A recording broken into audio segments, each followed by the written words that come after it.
عالی جناب حضرت صاحب قبلہ عالم کیا کیا لفظ بولے جاتے ہیں سٹیجوں کے اوپر، لیکن ان لفظوں کا وہ نشہ نہیں ملتا جو ماں کی زبان سے اوئے ببلو اور اوئے مٹھو میں رکھا ہوا ہے۔ ماں جب یہ کہہ کے پکارتی ہے تو لگتا ہے کہ سارا پیار سمٹ کے ماں کے لہجے میں آ گیا ہے، لفظ نہیں ہے، ماں کے منہ سے شہد ٹپک رہا ہے۔ ماں جب بولتی ہے تو اس کے لہجے میں جبریل بولتا ہے۔ ماں جب مسکراتی ہے تو لگتا ہے جنت کی ساری کلیاں کھل اٹھی ہیں۔ ماں جب پیار سے دیکھ رہی ہوتی ہے تو لگتا ہے عرش سے رحمتیں اتر رہی ہیں۔ اللہ نے ماں کے سینے کے اندر وہ محبت، وہ تڑپ رکھی ہے، وہ ایک کائنات رکھ دی ہے الفتوں کی، کہ جس کا نیم البدل کیا بدل بھی موجود نہیں۔ وہ پیار رکھ دیا، وہ درد رکھ دیا، وہ درک رکھ دیا، وہ الفت رکھ دی ماں کے سینے کے اندر۔ ایک شاعر ہوا تابش، اس نے ماں کے پیار کو کتنے خوبصورت پیرائے میں بیان کیا۔ ایک مدت سے میری ماں نہیں سوئی تابش، میں نے ایک بار کہا تھا مجھے رات کو ڈر لگتا ہے۔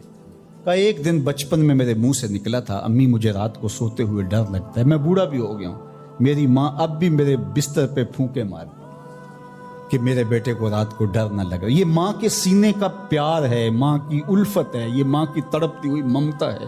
اولاد کے لیے وہ دکھ بھی جھیلتی ہے، تکلیفیں بھی سہتی ہے۔ غریب مائیں لوگوں کے گھروں کے برتن بھی مانجنے پڑیں تو اس سے بھی گریز نہیں کرتی۔ شہر میں آ کر پڑھنے والوں بھول گئے ہو کس کی ماں نے کتنا زیور بیچا ہے۔ اس لیے ماں کی کمی انسان بڑھاپے میں بھی محسوس کرتا ہے۔ کبھی ایسا نہیں ہو سکتا کہ انسان کہے کہ کوئی بات نہیں، اب میں بڑا ہو گیا، مجھے ماں کی کمی محسوس نہیں ہوتی۔ بوڑھا بھی ہو جائے انسان جو ہے وہ سب سے اونچے منصب پر بھی بیٹھ جائے، میں اور آپ کیا، میری اور آپ کی حیثیت اور اوقات ہی کیا۔ امام الانبیاء حضور ختم المرتبت صلی اللہ علیہ وآلہ وسلم حجرہ انور سے نکلے اور جو ہی حضور نبی رحمت صلی اللہ علیہ وآلہ وسلم مصلی پر تشریف فرما ہوئے تو حضور کو دیکھ کر کے تمام صحابہ ادب سے کھڑے ہو گئے۔ جو ہی یہ امٹتا ہوا پیار دیکھا تو حضور کی نظر پلٹ کے کئی سال پیچھے چلی گئی اور ابوا کی وادی میں اپنی ماں کی قبر پہ کھڑا ہوا اپنے آپ کو پاتے ہیں حضور۔ اور پھر ایک جملہ کہا، الحاوی للفتاوی کے اندر امام سیوطی نے اس کو بڑی تفصیل سے لکھا ہے کہ چشمان رحمت سے آنسو ٹپکنے لگے اور حضور مصلی پہ کھڑے ہو گئے اور فرمایا، لو ادرکت والدیہ او احدہما، کاش آج میرے ماں باپ زندہ ہوتے یا کم از کم میری ماں ہی زندہ ہوتی اور میں لوگوں کو نماز پڑھا رہا ہوتا، وَأَقْرَأُ فِيهَا بِفَاتِحَةِ الْكِتَابِ، اور اس میں سورہ فاتحہ کی تلاوت چل رہی ہوتی۔ پھر میری ماں کو میرے ساتھ اچانک کوئی کام یاد آ جاتا، وہ دروازے پر آتی اور چلمن سرکاتی اور مجھے بیٹا کہہ کے آواز دیتی۔ فرمایا لوگوں نماز چھوڑ کے پہلے ماں کی بات سن لیتا۔ تو ماں کی کمی تو انسان زندگی کے آخری حصے میں بھی محسوس کرتا ہے۔ پھر اس سے بڑا منصب کس کا ہو سکتا ہے جو امام الانبیاء کا منصب ہے؟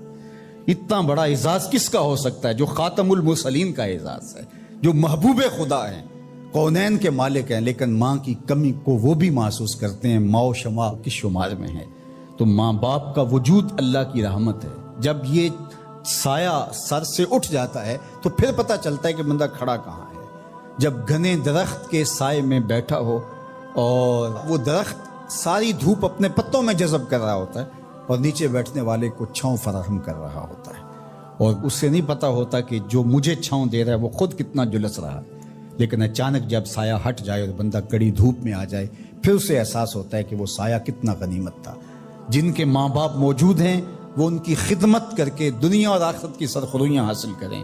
اللہ کی رضا بھی اس میں ہے، رسول اللہ کی رضا بھی اس میں ہے، اور دنیا اور آخرت کی بہتریاں اسی کے اندر پنہاں ہیں کہ ماں باپ کی تکریم بجا لائی جائے۔ عالی اللہ اکبر۔ ان پڑھ اور غریب ماں کی یاد میں انہوں نے بڑی خوبصورت باتیں لکھی۔ کہا عالی نسب ہوٹلوں میں کھانا کھانے میں وہ سرور کہاں جو چولہے پر بیٹھ کے ماں کے ہاتھوں سے پکی ہوئی چپاتیاں کھانے میں ملتا ہے۔ حضرت یعلا بن مرہ کی ایک کہانی سنیے۔ فرماتے غزوے سے ہم واپس آ رہے تھے، راستے میں پڑاؤ ہوا تو حضور ایک درخت کے نیچے استراحت فرمانے کے لیے لیٹ گئے، اور میری ڈیوٹی یہ تھی کہ میں تلوار لے کے حضور کا پہرا دوں۔ میں کھڑا ہو گیا، باقی لوگ بھی سو گئے، تو میں نے ایک منظر دیکھا کہ دور صحرا میں ایک درخت تھا جو ہلنے لگا۔ تھوڑی دیر کے بعد وہ اپنی جڑوں سمیت باہر آیا اور اپنے آپ کو گھسیٹتا ہوا میرے برابر آ کے کھڑا نہیں ہو جاتا۔ تھوڑی دیر کے بعد وہ واپس وہاں جاتا ہے اور جہاں سے اکھڑا تھا وہاں جا کے دوبارہ نصب ہو جاتا ہے۔ میرے لیے بڑے اچنبے کی بات تھی، لیکن میرے پاس کوئی تھا ہی نہیں کہ جس سے میں بات کر سکوں۔ حضور تھے تو استراحت فرما رہے تھے اور میں حضور کے آرام میں خلل نہیں ڈالنا چاہتا تھا۔ خیر حضور بیدار ہوئے تو میں نے سلام عرض کرنے کے بعد جو پہلی بات کہی وہ یہی تھی، میں نے کہا حضور وہ جو سامنے درخت ہے تھوڑی دیر پہلے وہ اپنی جگہ سے اکھڑا تھا، شاخوں کے بل اپنے آپ کو گھسیٹتا ہوا یہاں پہنچا، پھر میرے برابر آ کے کھڑا ہو گیا، پھر تھوڑی دیر کے بعد واپس وہاں جا کے نصب ہو گیا۔ یہ جب کہانی سنائی تو میرے حضور نے تعجب نہیں کیا، اچھا کیسے ہوا، کیسے آیا، کتنا وقت لگا، کتنی دیر ہوئی، کوئی سوال نہیں کیا، بلکہ فرما حاذہ شجرۃ استاذنت ربھا، فرما یا اللہ بن مرہ یہ درخت ہے، اس نے رب سے اجازت چاہی تھی کہ مالک تیرا محبوب نیڑے آیا ہے، سلام نہ کر رہا ہوں، فآذن لہا، اللہ نے اس کو اذن دے دیا تھا یہ مجھے سلام کرنے کے لیے آیا تھا۔ درختوں کے کلیجے بھی تڑپتے ہیں کہ حضور کو سلام کیا جائے۔ وہ کہانی تو آپ نہیں بھول سکتے جب ایک عربی نے کہا کہ حضور میں آپ کو نبی تب مانوں گا اگر وہ درخت آپ کی نبوت کی گواہی دے گا، آپ اگر اس کو بلائیں گے تو میرے حضور فرماتے ہیں میں نے کیا بلانا، جا کے تو ہی کہہ دے تجھے اللہ کا رسول بلا رہا ہے۔ درخت اپنے آپ کو گھسیٹتا ہوا حضور علیہ السلام کی خدمت میں حاضر ہو جاتا ہے۔ درخت مان رہے ہیں، چاند کا کلیجہ شک ہو رہا ہے، پتھر کلمے بول رہے ہیں، حضور کے عشق میں کائنات کے ایک ایک ذرے کا دل دھڑک رہا ہے۔ وہ کیا کسی نے کہا تھا زمین جل رہی ہے، آسمان جل رہا ہے، محبت میں سارا جہاں جل رہا ہے۔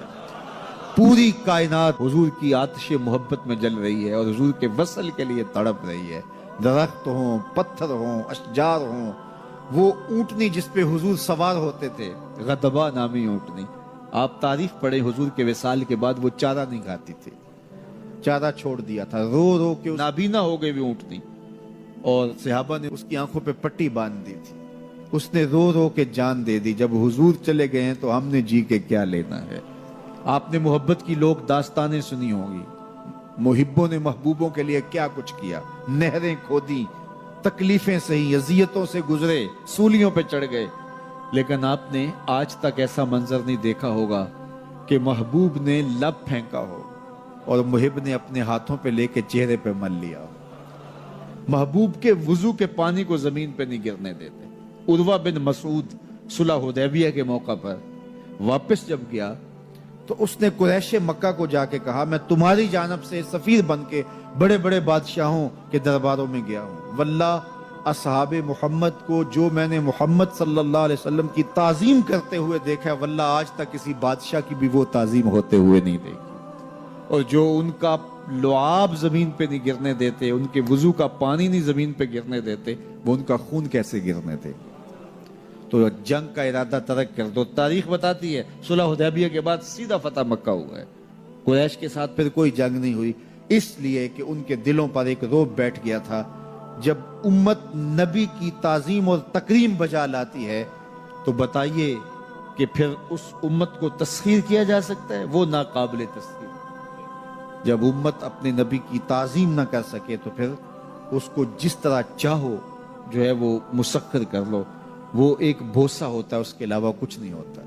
اس لیے اگر آپ مجھے پوچھیں کہ دین ہے کیا، تو ایک تو ہے کہ اس عنوان سے ایک الگ گفتگو کی جائے کہ دین کیا ہے، لیکن دو لفظوں میں اگر آپ مجھ سے پوچھنا چاہیں اور میں آپ کو بتانا چاہوں تو مجھے اقبال علیہ رحمہ کا لہجہ ادھار لینا پڑے گا۔